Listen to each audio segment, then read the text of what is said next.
Dr. Omolo, you were in Sharm El Sheikh. What happened there? We are saying is a bit disappointed with some of the outcomes there.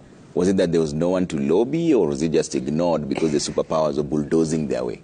I like that. And just before going that, this week when we came from Sharm El Sheikh, I saw this nation writing that, Kenya sent one of the big delegation. I think it was the 4th in the world. And they talk about these are government people going to get per diems. And I look at it and I'm like, what do you mean? Because I had the government list of people who went. First of all, when we got to that negotiations, we have the people who are going as party and we have observers. So if you're accredited under the government, you're a party. So this list of government, there are government people who are funding themselves. There are NGOs, international organizations, who are also in this kind of list. And there are also people in the government who've raised their own funds to go there. And I think Kenya was very well prepared to go to these negotiations because we had several meetings in Nairobi whereby if you're negotiating under the adaptation, there were groups and they came up with, what is the Kenya position. We also had people who are just under, climate finance, just, this is the Kenya position.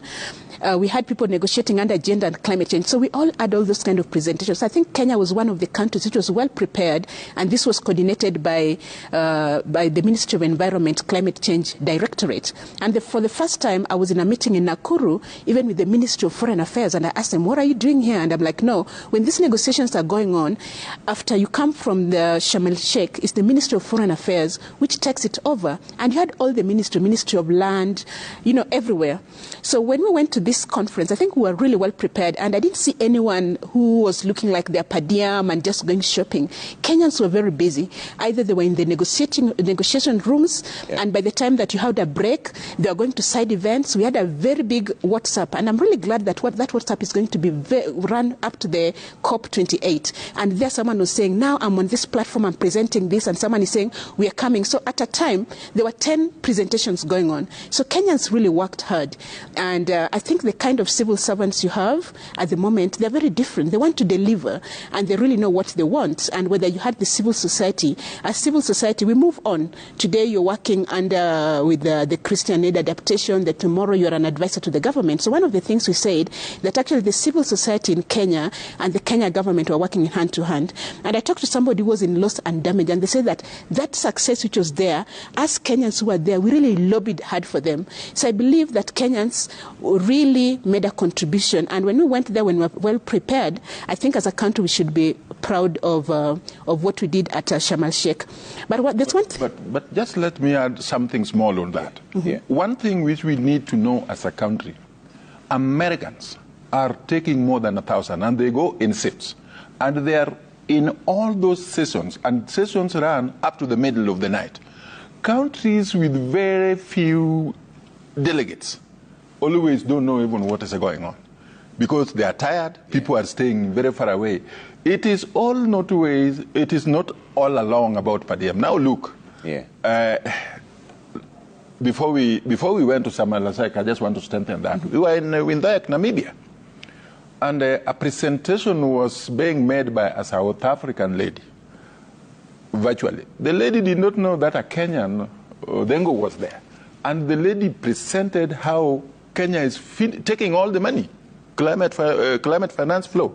In fact, in 2021, the total climate finance flow to Africa, which was 7% of that, we are very lucky to be having about 2 to 3% of that, if we put the total amount of the amount that is coming in. Now, take about 2 people with per diem of Sharm El Sheikh is nothing. It's not like it's not like Washington D.C. or Geneva.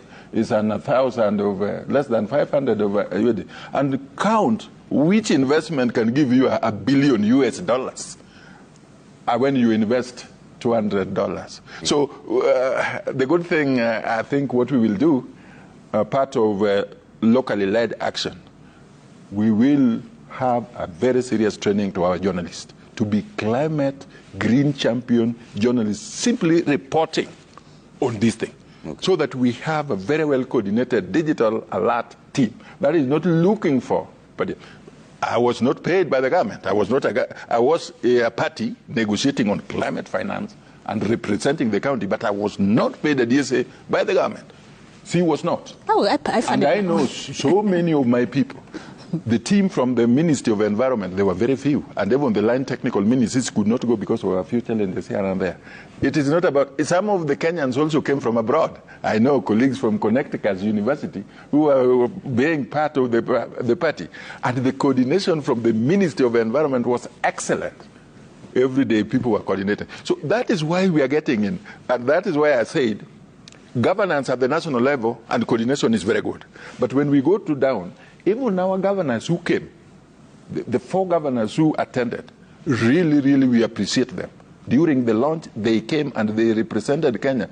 Kenya is a powerhouse. Anybody who can talk, we can take them and see how we are. So please, thank you for raising. Dr. Omolo, you're finishing. And something which is very important is decision making, either at the international level, the national level, and at the local level. And one of the things I realized when I was there, Japanese brought a lot of their young people, and they were taking questionnaires. So, they're starting training young people because we're in a generation, we're going to age. But how do we ensure that we have a training, a mentorship, whereby we take young university Kenyans so that, they go to the COP. I saw Ghana, and Ghana, one of the person who was chairing the Ghana delegation told me every COP he brings 6 young people and he was training them. This is the session. These are the places you need to do. So we need to really mentor young people and take them there. The only thing I like with the Nation article is that they had disaggregated data that this big delegation that Kenya sent, actually women were less than the men. Although one thing I realized that even the women who were there at the COP were all in different adaptation, loss and damage and everything. But now this decision making at the COP level has been very important because COP25 we say that they are looking at increasing the number of women to the COP. So COP26 they increase the number of women. So when we are in COP27 you're saying we don't just want to increase the number. How is the participation of women influencing the decision making at this place? And also when we go to the local level and we talked about county climate change funds, one of the things which was very interesting that county climate change fund at the local level, for example, when they worked in a place like Isiolo, they insisted that the youth and the women have to participate, and they had such laws. And this is a community whereby sometimes the young people cannot talk in front of the older men, and the women cannot talk. So as an outcome of implementation of this project, you had women and youth eventually were part of these committees, and some came out to be politicians after doing all those kind of things. Some transformed to being teachers. So participation and decision making is very important in terms of climate change. That's something that I just wanted to put across because women have always been leaders even at the community level. In terms of environment, we've seen women leading. In terms of preachers and teachers, and even the youth have led in, even in the democracy of this country. So wherever we're going to do in the climate change, we have to ensure that it's inclusive.